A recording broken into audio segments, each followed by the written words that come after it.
Welcome to Novo Academy. SSC CGL, CHSL by SSC GT admit card download process আপোনালোকৰ আগত দেখুৱাই আছো ইয়াতে আপোনালোকে যদি আপোনালোকৰ registration number আপোনালোকৰ user ID বা password যদি আপোনালোকে পাহৰিছে কিদৰে আপোনালোকে আপোনাৰ admit card download কৰিব বা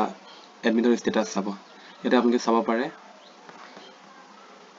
sscner.org.in search কৰি লব প্ৰথমতে search barত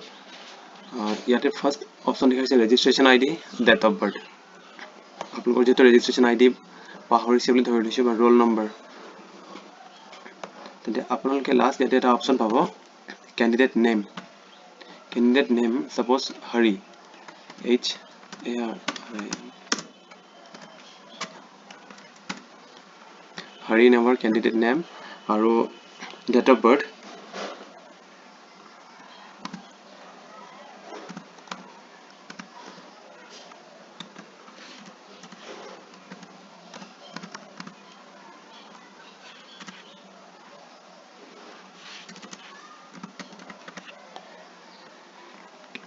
candidate name or date of birth দিয়া পিছত click to know registration ID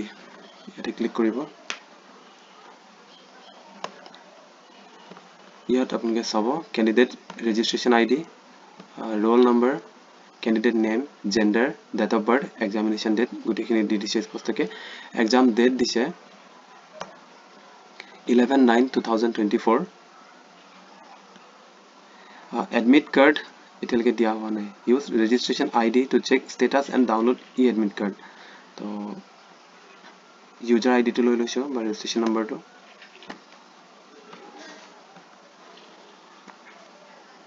copy কৰি লব ওপৰত যেটো অপচন আছিল ইয়াতে পেস্ট কৰিব আৰু date of birth দি দিব to know the status of the admit card status accept কৰিছে examination city Dibrugarh examination time 4 to 5 PM exam date 11/9/2024 thanks for watching the video to হেহলৈ চোৱাৰ বাবে ধন্যবাদ আৰু কিবা প্ৰবলেম থাকিলে আপোনালোকে যদি আপোনালোকৰ registration ID বা পাসওয়াৰ্ড পাহৰিছে দেন কমেন্ট কৰি জনাব SSC GD notification already release হৈছে আপোনালোকক registration process আৰু application process clear কে দেখুৱাম